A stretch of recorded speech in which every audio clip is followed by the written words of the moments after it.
Hello बच्चों, आज के इस क्लास में हम लोग चैप्टर 4 जो है घातांक और घात, इसके सभी कॉन्सेप्ट को समझेंगे। और इस चैप्टर में जितने भी फार्मूला है, ये जो फार्मूला आप देख रहे हैं, इन सभी को हम समझेंगे और साथ में इन सभी फार्मूला को हम प्रूव भी करेंगे। चलिए शुरू करते हैं।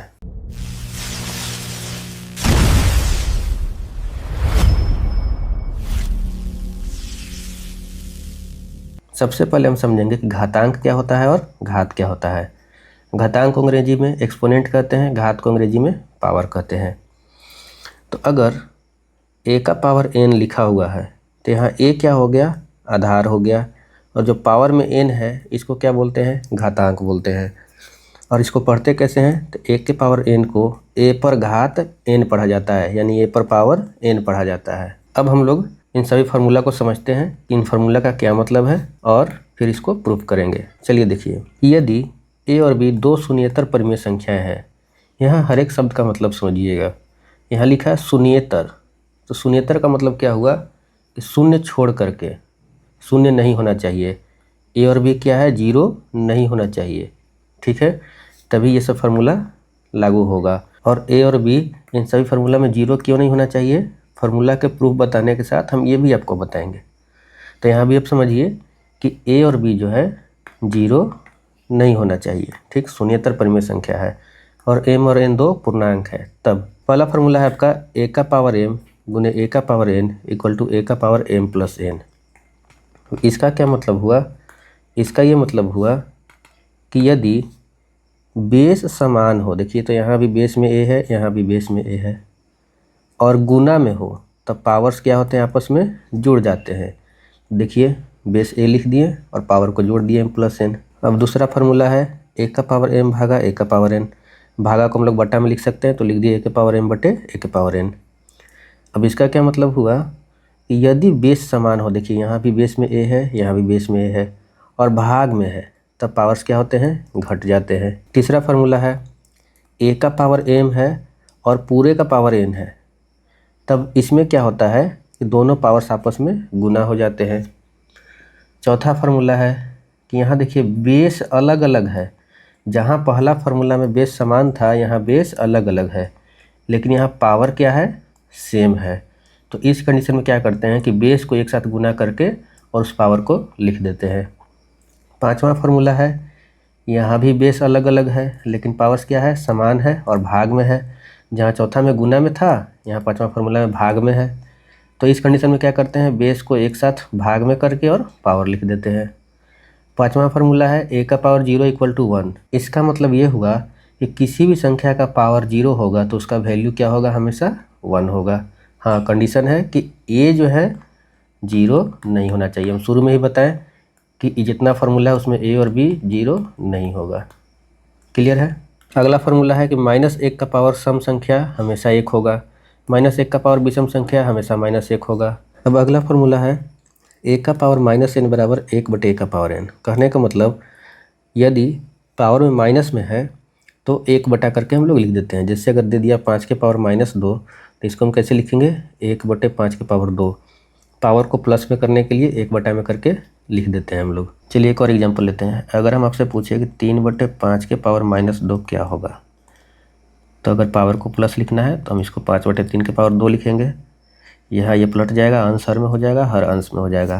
और ऐसा क्यों होता है, चलिए इसको भी समझ लेते हैं। तो 3 बटे 5 के पावर -2 है, तो पावर को प्लस करने के लिए अभी हम बताए थे कि क्या करते हैं, 1 के बटा में लिखते हैं, लिख दिए।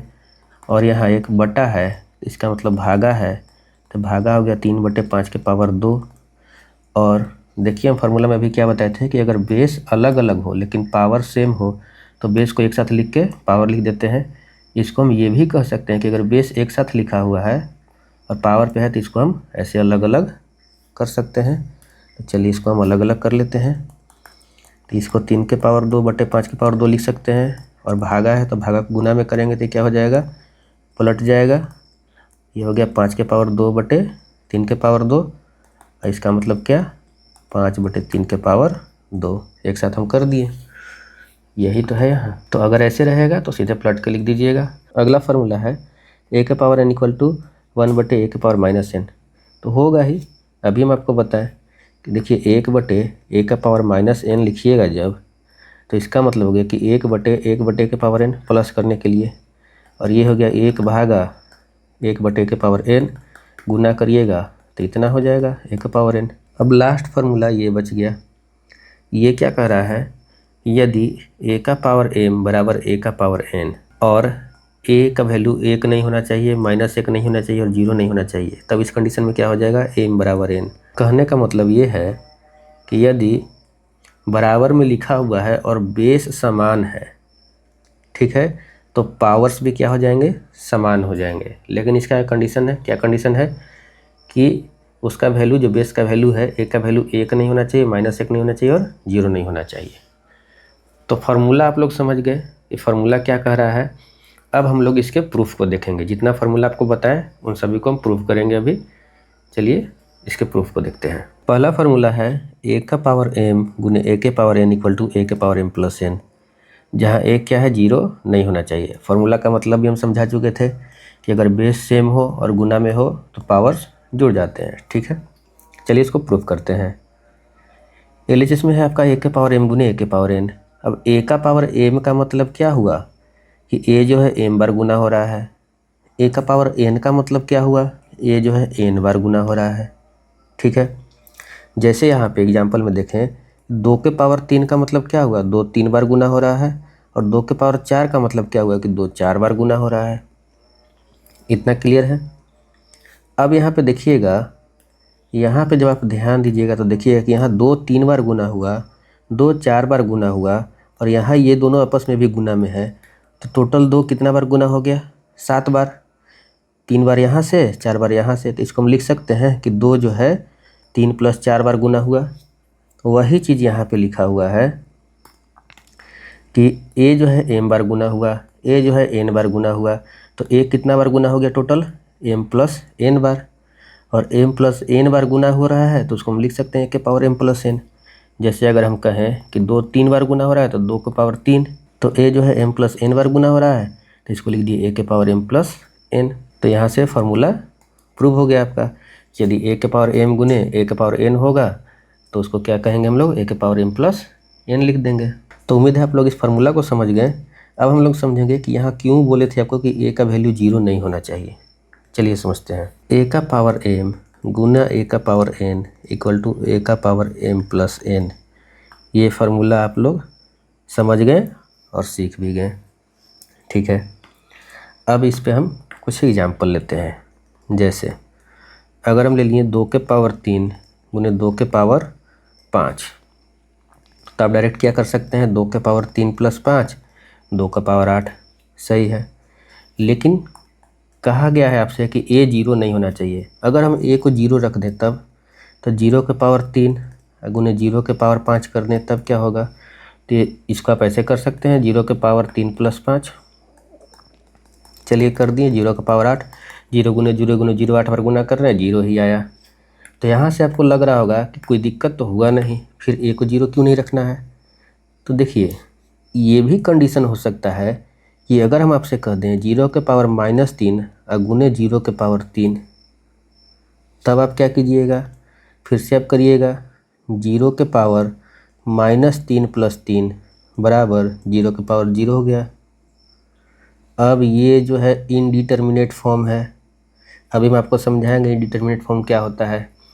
या फिर इसको अगर आप ऐसे सोल्व करिएगा कि 0⁻−3 गुने 0⁻3, अगर आपको ऐसे सोल्व करना है कि -3 है तो इसको हम प्लस में कर लेते हैं, और ऐसे। तो यहाँ ध्यान दीजिएगा, इसको काट नहीं दीजिएगा, 0 में 0 कटता नहीं है। ये क्या हो जाएगा, 0⁻3 बटे 0⁻3, 0 को 3 बार गुना किए 0, फिर 0 को 3 बार गुना किए 0, ये भी इनडिटर्मिनेट फॉर्म आ गया। तो इसीलिए हम a का वैल्यू 0 नहीं रखते हैं, क्योंकि a का वैल्यू 0 रखेंगे तो इनडिटर्मिनेट फॉर्म आ सकता है।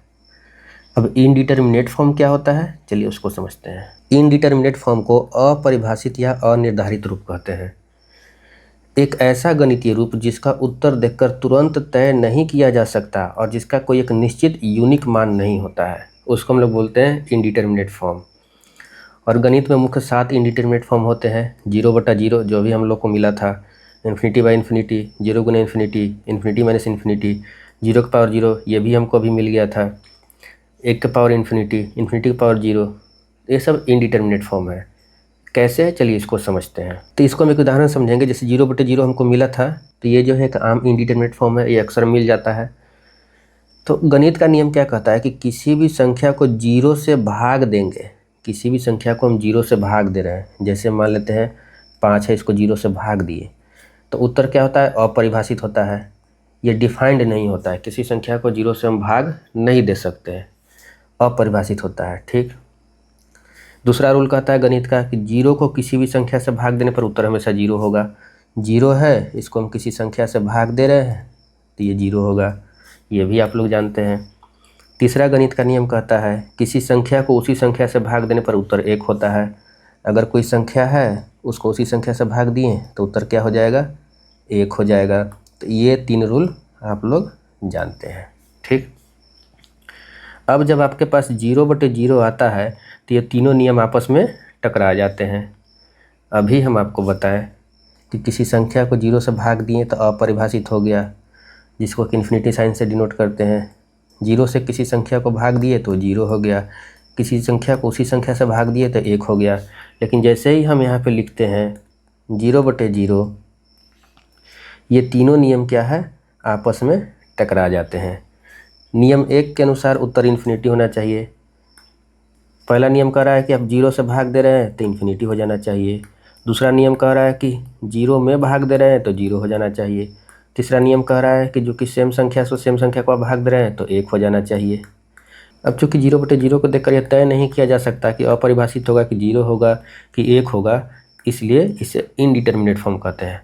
अब आप तय नहीं कर सकते हैं कि इसका कौन सा वैल्यू होगा, अपरिभाषित कहेंगे कि 0 कहेंगे कि 1 कहेंगे, तो ये कौन सा फॉर्म हो गया, इनडिटर्मिनेट फॉर्म हो गया, अनिर्धारित फॉर्म हो गया। इसीलिए हम आपको बोले थे कि इस फार्मूला में ए का वैल्यू क्या होगा, 0 नहीं होगा, क्योंकि ये इनडिटर्मिनेट फॉर्म में ला देगा। तो आप ये भी समझ गए, ये भी समझ गए। अब आते हैं नेक्स्ट फार्मूला। दूसरा फार्मूला कह रहा है कि a⁴m/a⁴n है तो पावर घट जाते हैं। ये मतलब भी आपको समझा चुके हैं कि अगर बेस सेम हो और भाग में हो तो पावर्स क्या होते हैं, घट जाते हैं। ठीक। यहाँ भी एक 0 नहीं होना चाहिए, इसको भी हम देखेंगे, पहले फार्मूला प्रूफ कर लेते हैं। इस फार्मूला को हम 2 तरीक़ों से प्रूफ कर सकते हैं। एक तो अभी जो पहला प्रूफ किए थे, a⁴m गुने a⁴n = a⁴m+n, इसका यूज करके, और दूसरा इसको कॉन्सेप्ट से प्रूफ करेंगे। तो देखिए a⁴m को हम लिख सकते हैं a⁴m - n+n। m को हम क्या लिख दिए, m - n + n, ये कट के फिर तो m ही आ जाएगा ना, तो ऐसा हम लिख सकते हैं। ठीक है।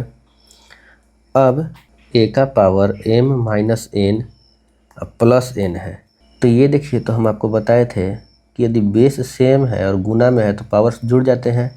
या फिर इसको हम ऐसे भी कह सकते हैं कि अगर पावर जुटा हुआ है तो इसको सेम बेस के गुना में लिख सकते हैं। तो इसको आप ऐसे लिख सकते हैं ना, a⁴m - n गुने a⁴n। यहाँ तक क्लियर है। इसी चीज़ को हम यहाँ लिख दिए हैं। ठीक है, कि अगर पावर में जोड़ में है तो हम सेम बेस में इसको गुना में लिख सकते हैं। अब चूंकि हमको चाहिए a⁴m बटा में a⁴n, तो बटा में लाने के लिए हम क्या करेंगे, इधर a⁴n से भागा देंगे। तो इक्वेशन को, समीकरण को संतुलित करने के लिए इधर भी a⁴n से भागा देना होगा। तो हम क्या किए, दोनों तरफ a⁴n से भाग दे दिए। तो यहाँ भाग दिए तो ये हो गया a⁴m बटे a⁴n, और यहाँ भाग दिए तो ये हो गया a⁴m - n गुने a⁴n बटे a⁴n। यहाँ a⁴n से a⁴n कट गया, क्या बच गया, a⁴m बटे a⁴n बराबर a⁴m - n। और यही तो हमको प्रूफ करना था। ये हो गया इसका पहला तरीका। अब दूसरा तरीका, इसको कॉन्सेप्ट पर हम लोग प्रूफ करेंगे। देखिए दिया हुआ है, आपको प्रूफ करना है कि a⁴m बटे a⁴n। तो a⁴m का मतलब क्या हुआ, a को m बार गुना किए। a⁴n का मतलब क्या हुआ, a को n बार गुना किए। अब ऊपर और नीचे से a जो है n बार आपस में कट जाएंगे, और कटने के बाद ऊपर a की कुल संख्या बचेगी m - n बार। नहीं समझे, चलिए इसको समझते हैं। यहाँ पे देखिए 3 का पावर 7 बटे 3 का पावर 2 है। 3 का पावर 7 का मतलब क्या, 3 7 बार गुना हुआ। 3 का पावर 2 का मतलब क्या, 3 जो है 2 बार गुना हुआ। अब देखिए 3 2 बार कट गया, नीचे से ऊपर है कट गया, 2 बार कट गया ना। अब ऊपर में कितना बार बचा, तो देखिए 7 बार पहले था, नीचे 2 बार था, 2 बार कट गया, तो ऊपर में 7 - 2 बार बच गया, यानी कि 5 बार बच गया। तो ऊपर में जो 7 - 2 बार बच गया, तो इसको हम ऐसे समझ सकते हैं कि a के पावर m बटे a के पावर n है। तो a को हम गुना कर रहे हैं, m बार गुना कर दिए, ठीक है। a का पावर n है, तो इसको a को हम कितना बार गुना किए, n बार गुना किए। अब a काटते गए, कितना बार काटते गए, तो n बार हम काटते गए। तो ऊपर में कितना a बच जाएगा गुना में, तो n बार काट दिए, तो पहले m बार था, अब n बार काट दिए, तो m - n बार बच जाएगा। जैसे यहाँ पहले 7 बार था, 2 बार काट दिए, तो 7 - 2 बार बच गया गुना में 3। तो समझ गए, यही चीज़ यहाँ लिखे हैं कि कटने के बाद a जो है कितना बार गुना में बच जाएगा, m - n बार, n बार काट दिए तो m - n बार बच गया। अब a को m - n बार गुना कर रहे हैं, मतलब a का पावर m - n। अगर 2 को हम 3 बार गुना कर रहे हैं, मतलब 2 का पावर 3। उसी तरह a को m - n बार गुना कर रहे हैं, तो a का पावर m - n। और यही तो हमको प्रूफ करना था। चलिए अब समझते हैं कि यहाँ जीरो क्यों नहीं होना चाहिए। तो अभी आप फार्मूला सीखें, a का पावर m बटा a का पावर n रहेगा, तो a का पावर m - n, ठीक। कब, जब a का वैल्यू 0 नहीं हो तब। 0 को छोड़कर बाकी सभी संख्या के लिए फार्मूला वैलिड है। कुछ एग्जाम्पल देख लेते हैं। जैसे अगर हम बोलते हैं 5 के पावर 7 बटे 5 के पावर 5, तो आप लिख दीजिएगा 5 के पावर 7 - 5 बराबर 5 के पावर 2, ठीक। लेकिन अगर हम 0 रखें तब 0 के पावर 7 बटे 0 के पावर 5, a का वैल्यू हम 0 रख दिए, तब क्या होगा। तब आप ऐसे नहीं कर सकते हैं 0 के पावर 7 - 5। क्यों नहीं कर सकते हैं, क्योंकि ये कब होता है, ऐसे आप कब कर सकते हैं। इसको अगर आप 0 7 बार है तो आप 7 बार ऐसे लिखिएगा, जाहिर सी बात है लिखिएगा। चलिए लिख दिए। नीचे 5 बार है तो 5 बार आप लिखिएगा, गुना करिएगा इसको। तो ये 7 - 5 तो तब होगा जब 0 से 0 काटेंगे, और 0 से 0 नहीं कटता है, इसलिए हम इसको ऐसे नहीं लिख सकते हैं। क्लियर है। तो 0 के पावर 7 बटे 0 के पावर 5 क्या हो जाएगा, अलग अलग इसको हल करना होगा। तो 0 का पावर 7 हो जाएगा 0, और 0 का पावर 5 हो जाएगा 0। और ये आपको इनडिटर्मिनेट फॉर्म दे रहा है, इसीलिए हम बोले थे कि इस फार्मूला में भी a का वैल्यू 0 नहीं होना चाहिए। समझ गए। अब आते हैं नेक्स्ट फार्मूला में। अब अगला फार्मूला आपका कह रहा है कि a का पावर m है और पूरे का पावर n है, तो दोनों पावर्स आपस में गुना हो जाएंगे। इसका मतलब हम पहले भी समझा चुके थे, वही यहाँ चीज़ लिखा हुआ है कि यदि किसी संख्या के पावर पर पावर हो तो दोनों पावर्स आपस में गुना हो जाते हैं, ठीक है। यहाँ भी देखिए कि a का वैल्यू 0 नहीं होना चाहिए। तो पहले हम लोग फार्मूला प्रूफ करते हैं, फिर इसको भी समझेंगे। तो देखिए LHS में आपका दिया है, मतलब प्रूफ करना है हमको किसको, a का पावर m और पूरे का पावर n को। तो a का पावर m का पावर n, मतलब a का पावर m कितना बार गुना हो रहा है, n बार। तो हम इसको लिख दिए, a के पावर m गुने a के पावर m गुने कितना बार गुना कर दिए, n बार। अब यहाँ समझिएगा, ये देखिए तो बेस सेम है, सब जगह बेस में a है और सब जगह गुना में है, तो पावर्स क्या हो जाएंगे, आपस में जुड़ जाएंगे। अभी हम ये फार्मूला समझे थे कि अगर बेस सेम होते हैं और गुना में होते हैं तो पावर्स क्या होते हैं, जुट जाते हैं। तो देखिए हम सब पावर को जोड़ दिए, m + m + m + m। कितना बार जोड़ेंगे, चूँकि n बार गुना हो रहा था तो पावर्स n बार जुड़ जाएंगे। यहाँ तक समझ गए। यही चीज़ यहाँ एग्जाम्पल में दिया हुआ है कि अगर बेस सेम है और गुना में है तो पावर्स आपस में क्या होते हैं, जुट जाते हैं। अब यहाँ समझिएगा कि m को हम कितना बार जोड़ रहे हैं, n बार। अब यहाँ देखिए एक एग्जाम्पल से आपको समझाने का प्रयास करते हैं कि अगर हम आपको कहें कि 2 को 5 बार जोड़िए, तो आप क्या लिखते हैं, 2 + 2 + 2 + 2। तो अगर इसको हम हल करें तो 2 कॉमन हो गया, तो 1 + 1 + 1 + 1 आ गया, और ये जोड़ने पर 5 आया। तो कहने का मतलब कि अगर 2 को हम 5 बार जोड़ेंगे तो उसको हम 2 × 5 लिख सकते हैं। अगर x को हम 4 बार जोड़ेंगे तो उसको हम x × 4 लिख सकते हैं। इसी तरह अगर हम m को n बार जोड़ेंगे तो उसको हम m × n लिख सकते हैं। समझ गए। वही चीज़ लिखा हुआ है कि अगर एक ही संख्या को n बार जोड़ दिया जाए तो उसे उस संख्या × n लिख सकते हैं। इसका रीज़न भी आपको समझा दिए। तो यहाँ m जो है n बार जुट रहा है, तो इसको m × n लिख सकते हैं। तो ये हो गया a का पावर mn, और यही तो हमको प्रूफ करना था। तो इसीलिए जब किसी संख्या का पावर दिया है और उसका पावर है तो दोनों पावर्स आपस में क्या होते हैं, गुना हो जाते हैं। यहाँ पे एग्जांपल है, जैसे 2 के पावर 3 है, उसका पावर 2 है, तो 2 के पावर 3 को 2 बार गुना करेंगे, क्योंकि 2 के पावर 3 का पावर 2 है। 2 के पावर 3 का मतलब क्या, 2 3 बार गुना, फिर 2 के पावर 3 का मतलब क्या, 2 3 बार गुना। तो टोटल 2 कितना बार गुना हो गया, 3 3 6 बार गुना हो गया ना। तो यही चीज़ यहाँ लिख दिए। तो या तो इसको अलग अलग गुना करके लिख लीजिए, या फिर अगर बेस सेम है, गुना में है, तो पावर जोड़ के लिख लीजिए। तो उम्मीद है ये फार्मूला भी आप लोग समझ गए। अब हम लोग देखते हैं कि A0 क्यों नहीं होना चाहिए। फार्मूला आप लोग समझें कि फार्मूला कह रहा है कि यदि किसी संख्या का पावर दिया है और उसका भी पावर है तो दोनों पावर आपस में गुना हो जाते हैं। लेकिन इसमें भी कंडीशन है क्या, कि A का वैल्यू 0 नहीं होना चाहिए। ठीक है, इस पर कुछ एग्जाम्पल देखते हैं। जैसे अगर हम कहें कि 5 का पावर 3 और उसका पावर 2, क्या होगा। तो अब आप समझ गए, तब डायरेक्ट क्या करिएगा, 5 के पावर 3 गुने 2 यानी 5 के पावर 6। ठीक है, अब अगर हम A की जगह 0 रख दे तब, तो 0 का पावर 3 और उसका पावर 2 कर दे, तब 0 का पावर 3 गुने 2 कर दीजिएगा, तो 0 का पावर 6, तो 0 आ गया। तो इसमें तो कोई दिक्कत है नहीं, ना तो ये इनडिटर्मिनेट फॉर्म में आ रहा है और ना ही अपरिभाषित रूप में आ रहा है। अपरिभाषित करने का मतलब बट्टा में 0, किसी संख्या के बट्टा में 0 होता है तो उसको हम लोग अपरिभाषित कहते हैं, यानी कि ये परिभाषित नहीं, गणित में किसी संख्या को 0 से भाग नहीं दिया जा सकता। तो ना तो इस रूप में आ रहा है और ना ही इनडिटर्मिनेट फॉर्म में आ रहा है, ऐसा कुछ रूप में आ रहा है। तो अगर हम इन दोनों में से किसी एक को निगेटिव रख दे तब, जैसे 0 के पावर 3 है और उसका पावर -2 कर दिए, या फिर 0 का पावर -3 उसका पावर 2 कर दिए, तब देखिए तो इस कंडीशन में क्या होता है। ये हो जाएगा 0 का पावर 3 गुने -2 और ये हो जाएगा आपका 0 का पावर -3 गुने 2। दोनों कंडीशन में सेम आ रहा है, 0 का पावर -6। और इसको आप पावर पॉजिटिव करने के लिए क्या करिएगा, 1/0 का पावर 6 और यहाँ से आ गया इसका वैल्यू 1/0, जो कि अपरिभाषित है। इसीलिए हम इस फार्मूला में A का वैल्यू 0 नहीं रखते हैं, क्योंकि ये अपरिभाषित रिजल्ट दे सकता है। तो हम जितना भी फार्मूला आपको बताए हैं जिसमें A और B बोले थे कि 0 नहीं होना चाहिए, शुरू में जो फार्मूला बता रहे थे आपको, इसका यही कारण है कि या तो वो अपरिभाषित दे देगा रिजल्ट 0 रखने पर, या फिर वो इनडिटरमिनेट फॉर्म में आ जाएगा।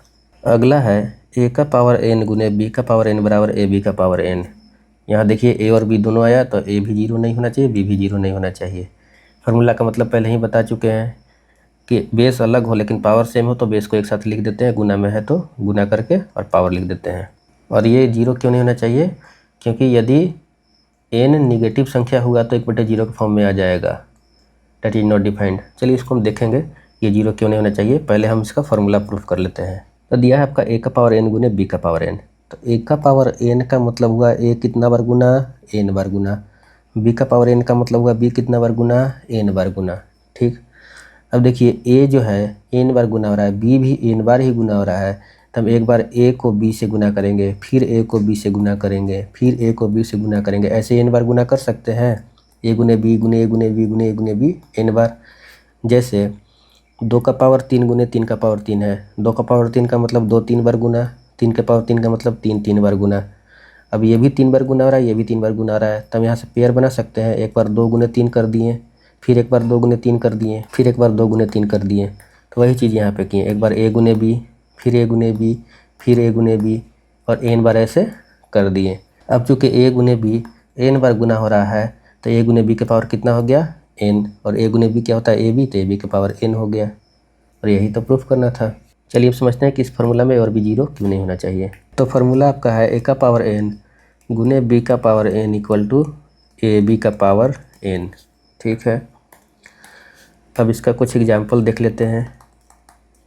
जैसे 5 के पावर 3 गुने 7 के पावर 3, यहाँ बेस अलग अलग है लेकिन पावर क्या है, सेम है, तो इसको हम लिख सकते हैं बेस को एक साथ करके 5 गुने 7 के पावर 3, ये हो गया 35 के पावर 3। यहाँ तक तो ठीक है, लेकिन यहाँ कंडीशन में कहा है फार्मूला में कि A और B क्या है, 0 नहीं होना चाहिए। तो क्या हो अगर हम A और B को 0 रख दे तब, तो यहाँ A की जगह 0 रख दिए और B की जगह भी हम 0 रख दिए। तो इस कंडीशन में क्या हो जा रहा है कि 0 का पावर 3 0 और फिर 0 की पावर 3 0, 0 गुने 0 0। यहाँ तो कोई दिक्कत नहीं हुआ। यहाँ न तो अपरिभाषित रूप में आया न ही कोई इनडिटर्मिनेट फॉर्म में आ रहा है। लेकिन क्या हो अगर हम यहाँ पे माइनस में रख दे तब, क्योंकि n तो पूर्णांक है। फार्मूला के शुरुआत में ही आपको बताए थे कि m और n क्या होता है, पूर्णांक होता है। मतलब ये 0 भी हो सकता है, पॉजिटिव नंबर भी हो सकता है और निगेटिव नंबर भी हो सकता है। तो अगर यहाँ पे निगेटिव आ गया तब क्या करिएगा, तो मान लेते हैं पहले कि दोनों निगेटिव आ गया, यहाँ भी पावर में निगेटिव, यहाँ भी पावर में निगेटिव। तो इस कंडीशन में क्या हो जाएगा, यह हो जाएगा 1/0 की पावर 3 गुने फिर से 1/0 की पावर 3, 1/0 गुने 1/0। तो 1 गुने 1 1, 0 गुने 0 0। ये देखिए तो अपरिभाषित रूप में आ गया, अनडिफाइंड रूप में। अगर एक ही पावर में माइनस में रखे तब क्या होगा, तो ये हो गया 1/0 की पावर 3 गुने ये 0 की पावर 3। तो ये हो गया 0/0, ये हो गया इनडिटर्मिनेट फॉर्म में। तो यहाँ पे ये आ जा रहा है अनडिफाइंड फॉर्म में और ये आ जा रहा है इनडिटर्मिनेट फॉर्म में। इसीलिए यहाँ पे बताया गया है कि इस फार्मूला में a और b का वैल्यू 0 नहीं होगा, 0 छोड़ के बाकी सभी के लिए फार्मूला वैलिड है। अब नेक्स्ट फार्मूला कॉन्सेप्ट सेम है, वहाँ गुना में था यहाँ भागा में था। बेस अलग अलग है, पावर सेम है, भागा में है तो एक साथ भागा में लिख के पावर चढ़ा दिए। यहाँ भी वही बात है कि a और b 0 नहीं होना चाहिए। इसको भी हम लोग देखेंगे क्यों नहीं होना चाहिए। पहले हम लोग फार्मूला प्रूफ कर लेते हैं। a का पावर n बाई b का पावर n है। a का पावर n कहने का मतलब a कितना बार गुना, n बार गुना। b का पावर n कहने का मतलब b कितना बार गुना, n बार गुना हुआ। ठीक, अब देखिए इसको हम लिख सकते हैं a बाई बी गुने a बाई बी गुने a बाई बी कितना बार, चूँकि n बार दोनों गुना हो रहा है तो इसको हम a बाई बी गुने a बाई बी गुने a बाई बी कितना बार गुना करेंगे, n बार। और चूँकि a बाई बी को n बार गुना कर रहे हैं तो पावर में कितना चढ़ा दिए, n। और यही तो हमको प्रूफ करना था। जैसे 6 का पावर 3/5 के पावर 3 है। ठीक, 6 का पावर 3 का मतलब 6 3 बार गुना, 5 का पावर 3 का मतलब 5 3 बार गुना। तो देखिए तो इसको अलग अलग लिख सकते हैं, 6/5 गुने 6/5 गुने 6/5। और 6/5 3 बार गुना हो रहा है तब पावर में 3 चढ़ा दिए। चलिए अब समझते हैं कि यहाँ a और b का वैल्यू 0 क्यों नहीं होना चाहिए।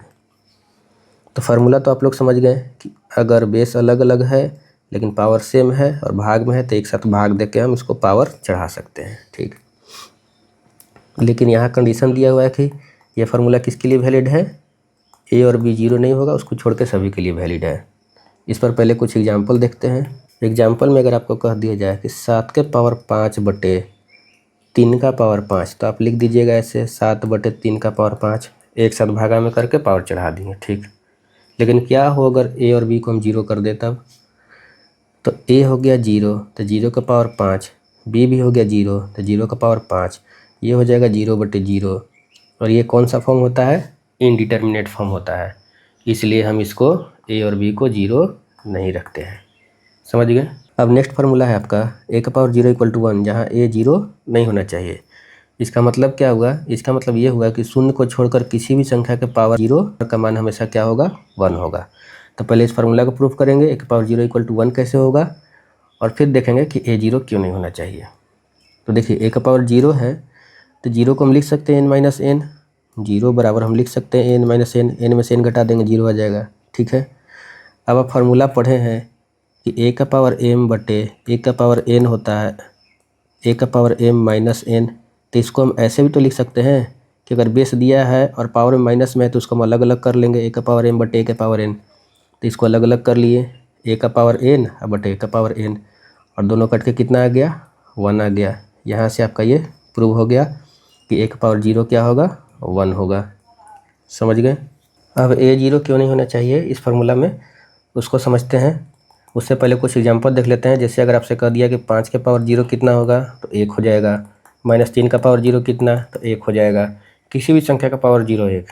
लेकिन यही अगर हम a की जगह 0 रख दे तब 0 का पावर 0 कितना हो जाएगा, तो 0 का पावर 0 देखिए तो ये इनडिटर्मिनेट फॉर्म में आ गया 0 का पावर 0, इसीलिए यहाँ पे a 0 नहीं होता। अब अगला फार्मूला है कि -1 का पावर सम संख्या हमेशा 1 होता है। चलिए इसको प्रूव करते हैं।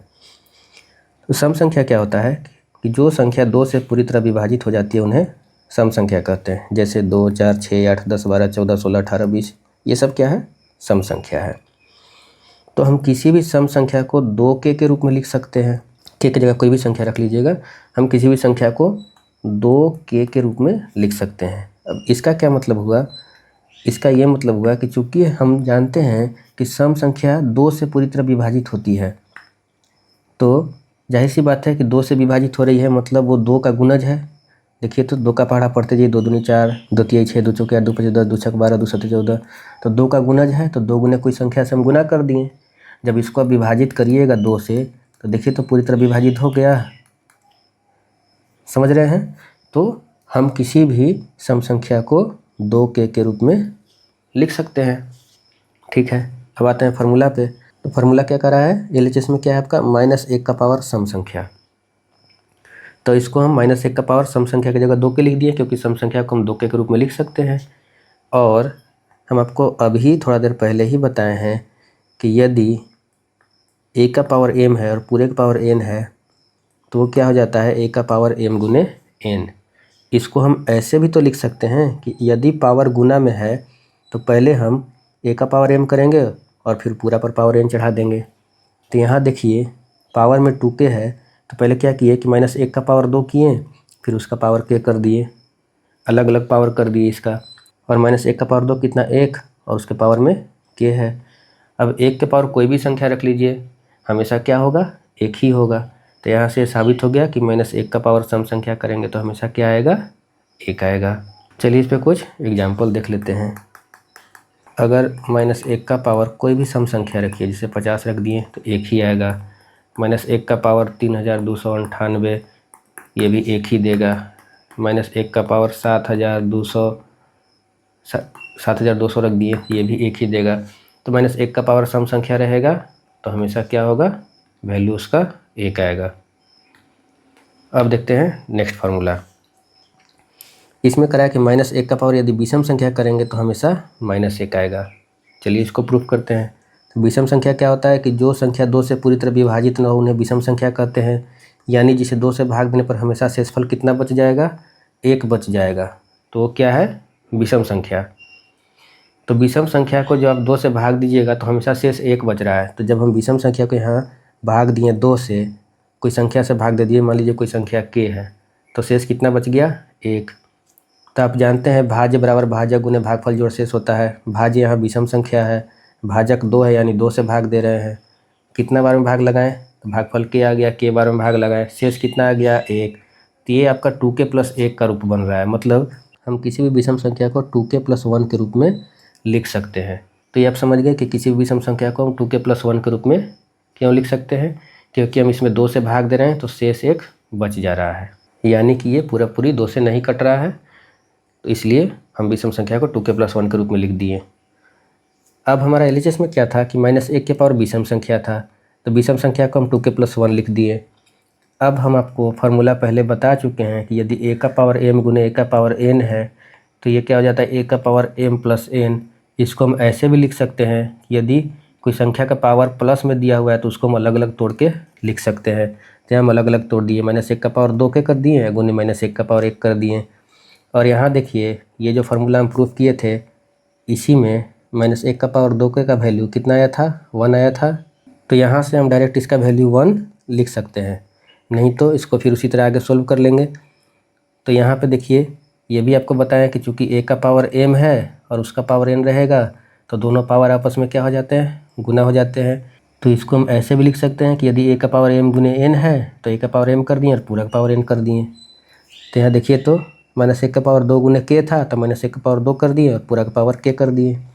और -1 का पावर 2 कितना होता है, 1, और पावर में k था तो 1 का पावर k हो गया यहाँ। अब -1 का पावर 1 कितना, -1, और 1 के पावर कोई भी संख्या लिखेंगे तो हमेशा 1 ही आएगा, और गुने -1, और 1 गुने -1 कितना, -1।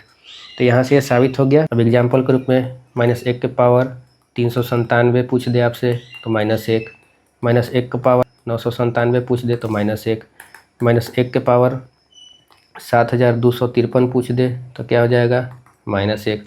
तो पावर में विषम संख्या है -1 के पावर में, तो हमेशा वैल्यू क्या देगा, -1 देगा। चलिए अब अगला फार्मूला को प्रूफ करेंगे हम लोग। अगला फार्मूला क्या कर रहा है कि a का पावर -n रहेगा तो ये 1/a का पावर n हो जाएगा, जहाँ a 0 नहीं है। कहने का मतलब किसी संख्या के पावर में माइनस है तो उसको हम 1/, में लिख देंगे। चलिए इसको हम प्रूफ करेंगे। प्रूफ करने से पहले कुछ जान लेते हैं। क्या जानना है, कुछ फैक्ट हम लोग देख लेते हैं। घात में लगे ऋणात्मक चिन्ह का मतलब संख्या का माइनस होना नहीं है। कहने का मतलब अगर 5 के पावर -3 है, इसका मतलब ये नहीं हुआ कि -5 के पावर 3, बिल्कुल गलत है, ठीक है। बल्कि इसका मतलब उल्टा करना या भाग देना है। इसका मतलब क्या हुआ कि भाग देना है 1/5 के पावर 3।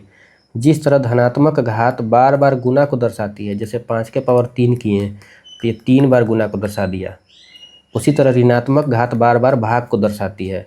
इसी तरह 5 के पावर -3 किए तो ये 3 बार भाग को दर्शा दिया। अब ये जो नियम लिखा है, इस तरह के क्वेश्चन में बोडमस रूल लागू नहीं होता है। क्या है कि जब किसी गणितीय व्यंजक में एक ही तरह के चिन्ह, जैसे केवल भाग, यहाँ देखिए खाली भाग है, भाग गुना जोड़ घटाव अगर मिक्स रहता या दो अलग अलग चिन्ह होते तब बोडमस का रूल लग जाता। लेकिन एक ही तरह का चिन्ह बार बार आ रहा है, तब हम लोग बाएं से दाएं क्रम में सोल्व करते हैं इसको। तो क्वेश्चन में 2/2/2/2, तो पहले हम इसको सोल्व करेंगे। 2/2 कितना आ गया 1, फिर भागा 2 करेंगे तो 1/2 हो गया, फिर भागा 2 करेंगे तो भागा 2, और गुना में किए तो 1/4 आ गया। ऐसे नहीं सोल्व करेंगे कि पहले इसको कर लिए फिर इसको कर लिए, इस तरह से नहीं, ऐसे सोल्व नहीं होता है। हमेशा बाएं से दाएं। कब? जब कोई गणितीय व्यंजक में एक ही तरह का चिन्ह दिया हुआ है। अब इसका मतलब भी हम थोड़ा सा एग्जाम्पल से समझ लेते हैं। ये क्या कह रहा था? ये बोल रहा था कि जैसे धनात्मक घात का मतलब बार बार गुना करना होता है, उसी तरह ऋणात्मक घात का मतलब बार बार भागा करना होता है। तो किसके साथ गुना? धनात्मक घात का मतलब जो गुना होता है किसके साथ? 1 के साथ। उसी तरह ऋणात्मक घात का मतलब बार बार भाग किसके साथ? 1 के साथ।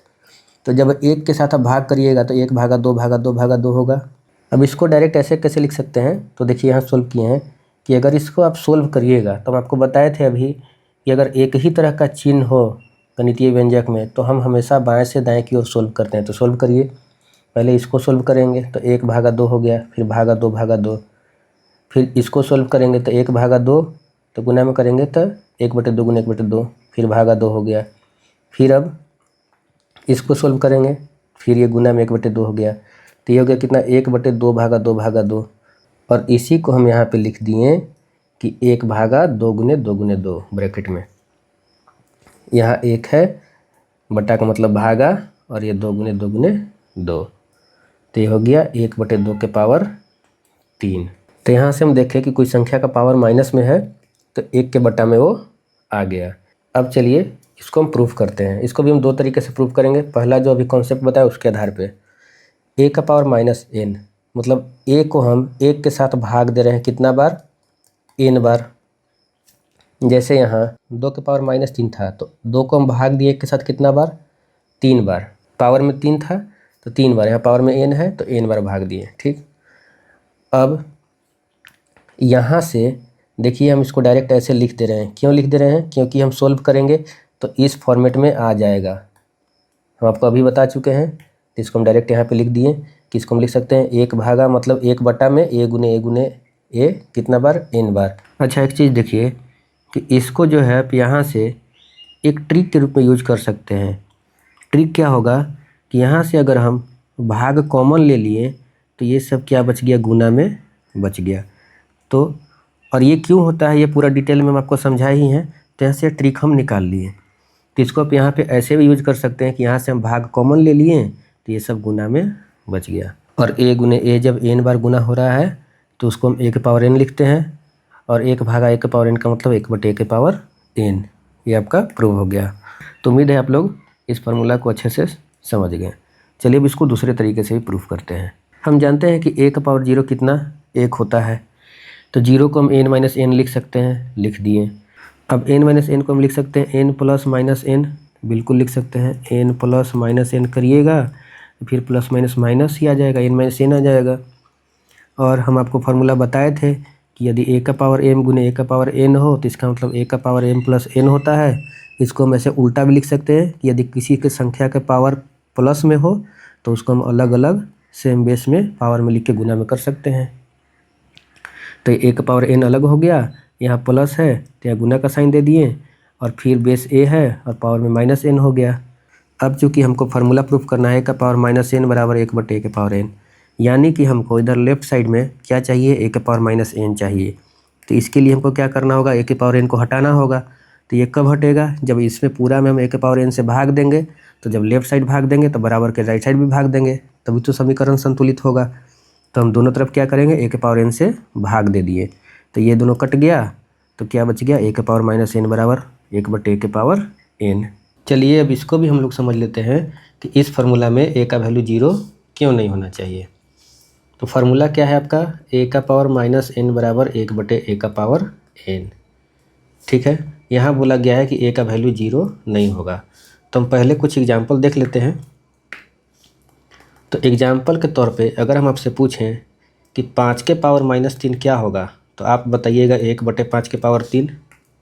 सही है, लेकिन यही अगर हम यहाँ इस वैल्यू को 0 कर दे तब, तो 0 के पावर माइनस 3 क्या होगा, तो पावर को प्लस करने के लिए क्या करेंगे, 1/0 के पावर 3, यानी कि 1/0, जो कि अपरिभाषित है, गणित में इसे अपरिभाषित कहा गया है। ये इस फॉर्म में आ जा रहा है, यही कारण है कि यहाँ इस फार्मूला में हम ए का वैल्यू 0 नहीं रखते हैं। 0 छोड़ के बाकी सभी संख्या के लिए ये फार्मूला वैलिड है। नेक्स्ट है आपका ए के पावर एन बराबर 1/a के पावर माइनस एन। ये तो हम आपको फार्मूला में ही बता दिए थे। 1/a के पावर माइनस एन है, इसको हम लिख सकते हैं 1/a के पावर माइनस एन, और 1/a के पावर माइनस एन का मतलब 1/a के पावर एन अभी प्रूफ किए हैं। और भागा को गुना में करेंगे तो ये अंश हर में चला गया, हर अंश में आ गया, और ये हो गया आपका ए के पावर एन। तो उम्मीद है आप इसको भी समझ गए। अगर आपसे पूछ दे कि 5 के पावर 3 को आप ऐसे लिख सकते हैं, तो हाँ आप ऐसे लिख सकते हैं। 5 के पावर माइनस 3 है तो ये ऐसे हो जाएगा। मतलब कहने का कि अगर पावर प्लस में है तो उसको आप 1 के बट्टा में करके पावर को निगेटिव लिख सकते हैं। अगर पावर माइनस में है तो उसको आप 1 के बट्टा में करके पावर को पॉजिटिव लिख सकते हैं। अब अगला फार्मूला है ए का पावर एम बराबर ए का पावर एन हो यदि, तो एम बराबर एन। कहने का मतलब कि यदि समीकरण दिया हुआ है आपका जिसमें बेस बराबर है तो पावर्स भी आपस में बराबर हो जाते हैं, लेकिन इसमें कंडीशन है कि बेस में 1 नहीं होना चाहिए, -1 नहीं होना चाहिए और 0 नहीं होना चाहिए। तो चलिए इसको प्रूफ करते हैं। ए का पावर एम बराबर ए का पावर एन आपको दिया हुआ है, ठीक है। अब इसको हम ऐसे लिख सकते हैं कि ए का पावर एम बराबर ए का पावर एन गुने 1। अब ये इधर गुना में है, इधर आके क्या हो गया, भागा में। अब देखिए यहाँ बेस सेम है तो पावर्स क्या हो गए, माइनस में। और 1 को हम ए का पावर 0 लिख सकते हैं। अभी हम आपको बताए थे किसी भी संख्या का पावर 0 क्या होता है, 1 होता है। तो चूँकि यहाँ बेस में ए था तो यहाँ भी बेस में ए लिख दिए, ए का पावर 0, ठीक। अब यहाँ देखिए कि आधार बेस ए समान है, बराबर के दोनों तरफ देखिए तो बेस ए है, दोनों जगह ए है, समान है आधार, ठीक। और यदि हम मान लें कि ए का वैल्यू 1, -1 और 0 नहीं है, तो इसलिए पावर्स को भी आपस में बराबर होना ही पड़ेगा। और ये हम अभी समझेंगे कि पावर्स को बराबर होने के लिए कि ए का वैल्यू 1, -1 और 0 क्यों नहीं होना चाहिए, ठीक है। तो हम मान के चल रहे हैं कि ए का वैल्यू इसमें 1, -1 और 0 को छोड़ दिए तो पावर्स आपस में क्या हो जाएंगे, बराबर हो जाएंगे। तो यहाँ से m - n क्या हो जाएगा, 0 के बराबर हो जाएगा। तो यहाँ से हो गया m - n बराबर 0, तो m बराबर क्या आ गया, n आ गया। तो वही चीज़ यहाँ लिख दिए कि यदि a का पावर m बराबर a का पावर n है, तो यानी बेस अगर समान है बराबर के दोनों तरफ तो पावर भी बराबर हो जाएंगे। लेकिन कंडीशन क्या है कि a का वैल्यू 1, -1 और 0 नहीं होना चाहिए। चलिए अब समझते हैं इसको कि क्यों a का वैल्यू 1, -1 और 0 नहीं होना चाहिए। देखिए यदि a का वैल्यू हम 1 ले ले तब, तो 1 लीजिएगा तो फार्मूला है आपका 1 का पावर m बराबर 1 का पावर n, है ना। तो एक जगह आप 1 रखिएगा तो 1 का पावर 2 बराबर 1 का पावर 3 भी लिख सकते हैं, 1 का पावर 5 बराबर 1 का पावर 1000 भी लिख सकते हैं। तो अगर आप यहाँ 1 का पावर 2 बराबर 1 का पावर 3 लिखे हैं तो क्या 2 बराबर 3 हो जाएगा। यहाँ बेस तो समान है 1 बराबर 1, लेकिन यहाँ 2 और 3 तो बराबर नहीं है, इसीलिए हम बेस में 1 को नहीं लेते हैं। ये क्लियर हो गया। अब -1 को क्यों नहीं लेते हैं, तो -1 का पावर अगर हम बेस में लिख दें -1, तो -1 का पावर 2 बराबर -1 का पावर 4 लिख सकते हैं। इसका भी वैल्यू 1 बराबर 1 हो जाएगा। तो देखिए तो यहाँ बेस समान है, -1 है, -1 है, तो क्या ये पावर 2 और 4 आपस में बराबर हो जाएगा, नहीं होगा, क्योंकि 2 और 4 बराबर नहीं होते हैं। इसलिए हम बेस में a का वैल्यू जो है -1 भी नहीं लेते हैं। क्योंकि बेस तो बराबर हो जा रहा है लेकिन पावर्स आपस में बराबर नहीं हो पाएंगे। ठीक है। तीसरा कंडीशन, अगर हम 0 रख दे तब 0 का पावर 2 बराबर 0 का पावर 3 लिख सकते हैं। तो यहाँ से 0 बराबर 0 तो हो जाएगा, बेस देखिए बराबर है, तो क्या पावर आपस में बराबर हैं? नहीं है। तो यहाँ 2 बराबर 3 नहीं होगा, इसलिए हम a का वैल्यू 0 भी नहीं रखते हैं। तो इसलिए m बराबर n यानी कि पावर्स को बराबर होने के लिए आधार a में 1 माइनस 1 या 0 का ना होना अनिवार्य है। अगर आधार में 1 माइनस 1 0 नहीं होगा तो पावर्स आपस में क्या हो जाएंगे? बराबर हो जाएंगे इस फार्मूला में। समझ गए? इसीलिए हम यहाँ पे प्रूफ करते टाइम आपको बताए थे, ये मान के चल रहे हैं कि a का वैल्यू 1 माइनस 1 और 0 नहीं है तो पावर्स आपस में क्या हो जाएंगे? यहाँ बराबर हो जाएंगे। अब देखिए, यदि a बराबर 1 माइनस 1 या 0 की जगह कोई और वैल्यू रखेंगे तो वह 1 के पावर m बराबर 1 के पावर n को तभी सेटिस्फाई करेगी जब m बराबर n हो। मतलब अगर a की जगह 1 माइनस 1 और 0 को छोड़कर कोई और संख्या हम रख दें तो वो तभी इसको सेटिस्फाई करेगी जब पावर्स आपस में बराबर होंगे। जैसे अगर हम आपसे कहें 2 का पावर 3 बराबर 2 का पावर 3, तो बेस तो सेम है लेकिन पावर्स बराबर है तभी ये सेटिस्फाई हो रहा है ना। हम अगर आपको कह दें 2 का पावर 3 बराबर 2 का पावर 5, तो देखिए तो ये दोनों ही आपस में बराबर नहीं है, तो आगे क्या आप इसको सोल्व करिएगा? कहने का मतलब फार्मूला आपका है a का पावर m बराबर a का पावर n हो तो, यदि इतना हो तो m बराबर n। तो यहाँ से पहला कंडीशन तो है कि इसको बराबर होना चाहिए तब ना पावर बराबर होगा। और एग्जाम्पल में हम आपको बता रहे हैं 2 के पावर 3 बराबर 2 के पावर 5, तो क्या ये बराबर है? ये तो इक्वेशन बराबर नहीं है, तो आगे तो हम इसको कुछ देख ही नहीं सकते हैं। तो पहले इक्वेशन बराबर करना होगा, तो इक्वेशन बराबर करने के लिए सेम वैल्यू रखना पड़ेगा, और सेम वैल्यू रख रहे हैं तो जाहिर सी बात है पावर इसका आपस में बराबर होगा ही। इसीलिए बोला गया है, क्योंकि क्या हो रहा था ना कि a का वैल्यू जब हम 1 माइनस 1 और 0 रख रहे थे तो बराबर हो जा रहा था वैल्यू। जैसे 1 का पावर 2 बराबर 1 का पावर 5 रख दिए तो ये दोनों वाकई में बराबर हैं, 1 के पावर 2 और 1 के पावर 5 बराबर हैं, क्योंकि दोनों का वैल्यू 1 1 आ रहा है। लेकिन ये बराबर नहीं है कि 2 के पावर 3 बराबर 2 के पावर 5, इसलिए यहाँ पे कॉन्ट्राडिक्शन हो रहा था कि पावर कैसे बराबर होंगे, पावर तो अलग अलग है। तो उम्मीद है आप लोग इसको अच्छे से समझ गए हैं।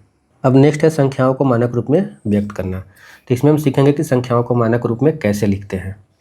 तो इसके लिए सबसे पहले संख्या को 1.0 और 10.0 के बीच की एक दशमलव संख्या के रूप में लिख लेंगे। तो 1.0 का मतलब 1 और 10.0 का मतलब 10। तो 1 से 10 के बीच की संख्या क्या हो जाएगा? 1 से लेकर 9 तक की संख्या। तो अब यहाँ पे लिखा है 1.0 और 10.0 के बीच की संख्या के रूप में, मतलब कि एक अंक के बाद दशमलव होना चाहिए। अब एक अंक कुछ भी हो सकता है, 1.0, 2.0, 3.0, 4.0 ऐसे 9.0, इस फॉर्म में पहले लिखना है संख्या को, ठीक।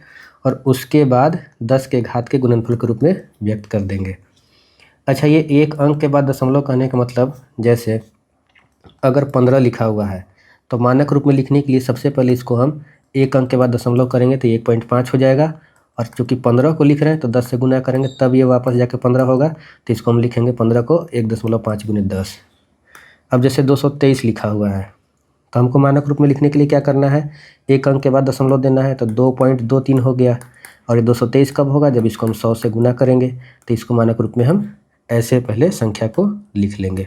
अब अगला एग्जाम्पल ले लेते हैं 0.0423, ठीक है। इसको लिखना है मानक रूप में।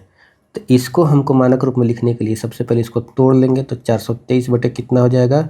1 2 3 4, दशमलव के बाद 4 अंक है तो 4 0, तो ये हो गया 423 बटे 10 के पावर 4, ठीक। अब हम आपको बताए थे कि इसको क्या करना है, एक अंक के बाद दशमलव के रूप में लिखेंगे, तो ये हो जाएगा 4.23 गुने 100 बटे 10 के पावर 4, तो 100 से कट गया, ये 10 के पावर 2 हो गया, तो ये हो जाएगा 4.23 बटे 10 के पावर 2, यानी कि 4.23 गुने 10 के पावर -2। अब यहाँ समझने वाली चीज़ ये है कि एक अंक के बाद 0 बोले थे, तो इसका मतलब ये नहीं कि इसको हम ऐसे लिख दें 0.423, इस फॉर्म में नहीं, इस फॉर्म में नहीं लिखना है, क्योंकि हम आपको पहले ही बता चुके हैं कि 1.0 और 10.0 के बीच की संख्या होनी चाहिए, माने 1.0 से लेकर 9.0 तक में कोई संख्या होनी चाहिए, 0 पॉइंट समथिंग नहीं होना चाहिए मानक रूप में। तो 0.0423 था, तो इसको हम क्या करेंगे, देखिए तो 4.23 के रूप में हम लिख दिए, समझ गए। अब कुछ एग्जाम्पल देख लेते हैं। पहला है 0.00018 को मानक रूप में व्यक्त करना है, तो इसको हम तोड़ लिए, तो दशमलव के बाद 3 2 5 अंक है, तो 5 जीरो हो गया। अब 18 को हमको एक अंक के बाद दशमलव के रूप में लिखना है, तो 1.8 लिख दिए। और चूँकि 18 को लिख रहे हैं तो 1.8 में 10 से गुना करेंगे तब 18 होगा, तो 18 बराबर इतना हो गया। अब 10 से ये कट गया, तो 1 जीरो खत्म हो गया, तो कितना बचेगा नीचे, 4 जीरो। तो 1.8 बटे 1 पर 4 जीरो, और 1 पर 4 जीरो का मतलब 10 के पावर 4। अब 1.8 हो गया, और गुने 10, 1 बटे 10 के पावर 4 को क्या लिखेंगे, 10 के पावर -4। ये 1 बटे 10 के पावर 4 ही है ना यहाँ पे। तो हम बताए थे ना कि 10 के पावर माइनस में संख्या रहेगा, -4 रहेगा, तो ये 1 बटे 10 के पावर 4 इसको लिख सकते हैं। ये हो गया आपका आंसर। अब दूसरा क्वेश्चन है, इसको मानक रूप में व्यक्त करना है, तो हम क्या करेंगे, इसको पहले तोड़ लेंगे, जीरो वाले पार्ट को अलग कर लेंगे, तो 809 गुने 10 के पावर 5 लिख सकते हैं, ठीक है। अब एक अंक के बाद दशमलव के रूप में लिखना है, तो 809 को क्या लिख देंगे, 8.09 गुने 10 के पावर 2। 809 को हम लिख सकते हैं 8.09 गुने 100, तो 809 हो जाएगा। और 8.09 गुने 100 को क्या लिख दिया, 10 के पावर 2, ठीक है। अब यहाँ देखिए बेस समान है और गुना में है, तो पावर क्या हो गया, जुट गए, 2 और +5 7। तो ये हो गया आपका आंसर मानक रूप में। अब जो है अभी बताए गए सभी नियमों पर आधारित कुछ प्रश्न हैं, उसको हम लोग सोल्व कर लेते हैं, तो ऐसे आपको सारे फार्मूला रिवाइज हो जाएंगे। पहला क्वेश्चन है 4 के पावर -3 गुने 4 के पावर 5। तो यहाँ देखिए बेस सेम है, गुना में है, तो पावर्स क्या हो जाएंगे, जुट जाएंगे, 4 के पावर 2 हो गया आंसर। फिर अगला क्वेश्चन है 8 के पावर -4 गुने 8 के पावर -2। यहाँ भी देखिए बेस सेम है, गुना में है, तो पावर्स क्या हो जाएंगे, ऐड हो जाएंगे, जुट जाएंगे, तो जोड़ेंगे -4 प्लस -2, 8 के पावर कितना हो गया, -6। अब अगला क्वेश्चन है 2 का पावर 5 बटे 2 का पावर 8। यहाँ देखिए बेस सेम है और भाग में है, तो पावर्स क्या हो जाएंगे, घट जाएंगे, तो ये कितना हो गया, 2 के पावर -3। अब अगला क्वेश्चन है 2 का पावर -3 और इसका पावर 4, तो पावर के ऊपर पावर है, तो दोनों पावर आपस में क्या हो जाएंगे, गुना हो जाएंगे, तो ये हो गया 2 के पावर -12। फिर अगला क्वेश्चन है 4 के पावर -3 गुने 5 के पावर -3। यहाँ बेस अलग अलग है लेकिन पावर क्या है, सेम है, और गुना में है चूँकि, तो हम बेस को एक साथ गुना में करके पावर को लिख देंगे, तो ये हो गया 20 के पावर -3। फिर अगला क्वेश्चन है 3 के पावर -4 बटे 5 के पावर -4। यहाँ भी बेस अलग अलग है और भाग में है, लेकिन पावर क्या है, सेम है, तो हम बेस को एक साथ भाग में लिख करके और पावर लिख देंगे। फिर अगला क्वेश्चन है 2 बटे 3 के पावर 0। तो हम आपको बताए थे किसी भी संख्या का पावर 0 1 होता है, सिर्फ यहाँ पे 0 नहीं होना चाहिए, ठीक है। तो इसका आंसर 1 हो गया आपका। फिर अगला क्वेश्चन है x का मान ज्ञात करना है यदि इतना दिया हुआ है, तो क्या दिया है, 2 के पावर -4x गुने 2 के पावर 8 बराबर 1 दिया है, ठीक है। अब यहाँ बेस सेम है, गुना में है, तो पावर को क्या करेंगे, जोड़ देंगे, जोड़ दिए। अब यहाँ पे 2 के पावर -4x प्लस 8 बराबर, इस एक को हम 2 के पावर 0 लिख सकते हैं, क्योंकि किसी भी संख्या का पावर 0 1 होता है। तो हम 2 के पावर 0 ही क्यों लिखें, इसलिए लिखें क्योंकि यहाँ से ये देखिए हमको मिल जाएगा इस फॉर्म में, a का पावर m बराबर a का पावर n। बेस सेम है तो इस फॉर्मेट में मिल गया, और इस फॉर्मेट में जब मिलता है हमको इक्वेशन, तो हम जानते हैं कि पावर आपस में क्या हो जाते हैं, बराबर हो जाते हैं। कब, जब a का वैल्यू 1 -1 और 0 नहीं है। तो यहाँ तो a का वैल्यू 2 है, तो यहाँ से क्या हो जाएगा कि हम इसको यहाँ से लिख सकते हैं -4x प्लस 8 बराबर 0। a का पावर m बराबर a का पावर n के फॉर्मेट में है, और a का वैल्यू 1 -1 0 नहीं है, कोई दूसरा वैल्यू है, 2 है यहाँ पे, तो पावर्स भी आपस में क्या हो गए, बराबर हो गए। तब यहाँ से -4x को उधर भेजेंगे तो क्या हो जाएगा, +4x। अब 4 को इधर लाए तो गुना में था उधर, तो इधर आके क्या हो गया, भागा में, तो x का वैल्यू कितना हो गया, 2, ये 4 दूनी 8 कट गया। ये आ गया आपका आंसर। आप चाहें तो x का वैल्यू 2 रख करके इसको आप वेरीफाई भी कर सकते हैं। यहाँ आप लेफ्ट में x का वैल्यू 2 रखिएगा, 0 के लेफ्ट साइड में, तो आपको वैल्यू 1 मिल जाएगा। चलिए चेक कर लेते हैं, वेरीफाई करते हैं। 2 के पावर -4x गुने 2 के पावर 8 है, तो 2 के पावर -4 इंटू x का वैल्यू 2 गुने 2 के पावर 8 है, तो 2 के पावर हो गया -8 गुने 2 के पावर 8। यहाँ बेस सेम गुना में तो पावर्स क्या हो जाएंगे, ऐड हो जाएंगे, तो 2 के पावर 0 बराबर 1। देखिए तो RHS में 1 है ना, तो आंसर हमारा 2 सही है। फिर अगला क्वेश्चन है, निम्नलिखित संख्याओं को मानक रूप में व्यक्त करना है। तो इसको पहले हम सोल्व कर लेंगे। 38/100 लिख देंगे, गुने 10 के पावर -3 हो गया। अब 38 को हमको क्या करना है, एक अंक के बाद दशमलव के रूप में लिखना है, तो 3.8 लिखेंगे और गुने 10 कर देंगे, तो 38 हो जाएगा। अब बटे 100 गुने 10 के पावर -3, तो ये 10 बार में कट गया। अब देखिए ये आ गया 3.8 बटे 10 गुने 10 के पावर -3, तो इसको हम लिख सकते हैं 3.8 गुने 10 के पावर -3 -1। ये क्यों लिखें, क्योंकि इसको अगर आप देखिएगा तो ये 10 के पावर -3 बटे 10 के पावर 1 के फॉर्म में है, और यहाँ बेस सेम है, भाग में है, तो पावर्स क्या हो जाते हैं, घट जाते हैं। तो यहाँ -3 पहले से था और माइनस कर दिए 1, वही चीज़ यहाँ पे हम लिख दिए हैं। तो ये हो गया कितना, 3.8 गुने 10 के पावर -4 आंसर। मानक रूप में लिखने का मतलब यही तो बताए थे कि एक अंक के बाद दशमलव रखिएगा और उसके बाद 10 के घात के गुना के रूप में लिख देना है। अब अगला क्वेश्चन है, इसको सोल्व करेंगे तो ये हो जाएगा 49 बटे 2 4 6 7, 7 को 0 हो जाएगा, दशमलव के बाद 7 अंक है तो 3 3 6 1 7 0, ठीक है। तो इसको लिख दिए 49 बटे 10 के पावर 7। अब मानक रूप में लिखना है तो 49 को क्या करेंगे, एक अंक के बाद दशमलव के रूप में लिखेंगे, तो 4.9 गुने 10 हो जाएगा बटे 10 के पावर 7। अब देखिए कि 4.9 गुने इसको हम लिख सकते हैं 10 के पावर 1 - 7। जब आप इसको ऑब्जर्व करिएगा तो ये इस फॉर्मेट में है, 10 के पावर 1 बटे 10 के पावर 7, और यहाँ बेस सेम है और भाग में है, तो पावर्स क्या हो जाएंगे, घट जाएंगे। वही चीज़ यहाँ पे लिखे हैं, ठीक है। तो ये कितना हो गया, 4.9 गुने 10 के पावर -6 आंसर। अब अगला क्वेश्चन है, सरल कीजिए और उत्तर मानक रूप में दीजिए। तो चलिए इसको सोल्व करते हैं। तो यहाँ पे देखिए कि 10 के पावर 22 यहाँ है, और इसको भी हम 10 के पावर 22 के रूप में लिख सकते हैं। 6.04 गुने इसको लिख सकते हैं 10 के पावर 22 गुने 10 के पावर 2, तो ये सोल्व होकर 10 के पावर 24 हो जाएगा। -7.34 गुने 10 के पावर 22।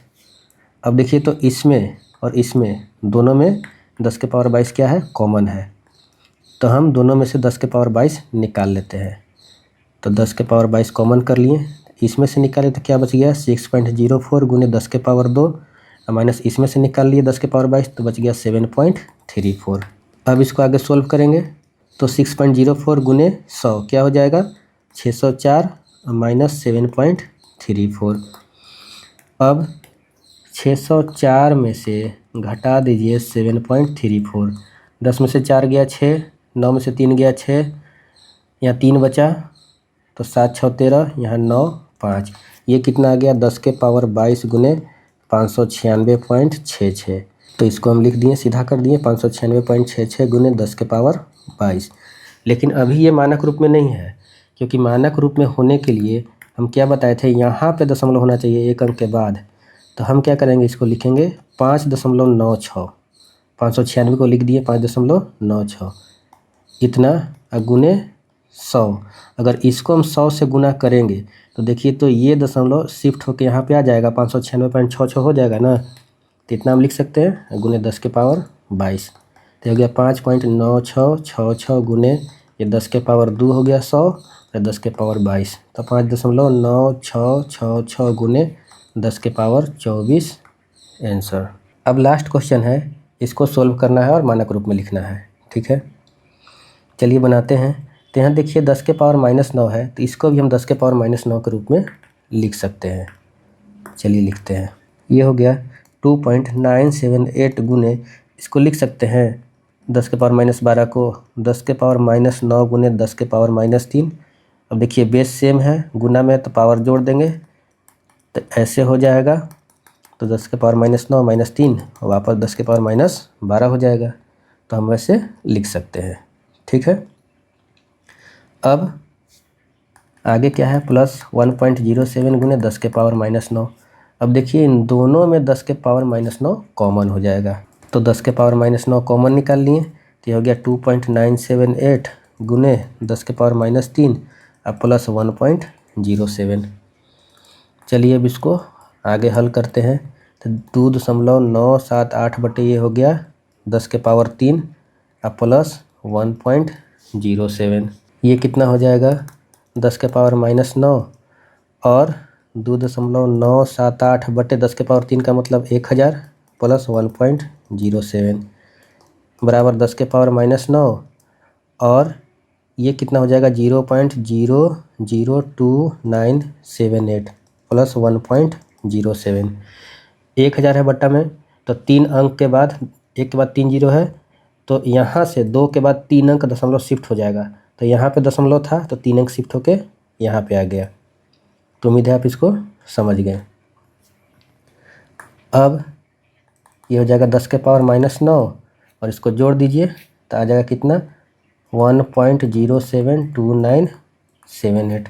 जब आप इसको जोड़िएगा 0.002978 को 1.07 से तो आ जाएगा 1.072978।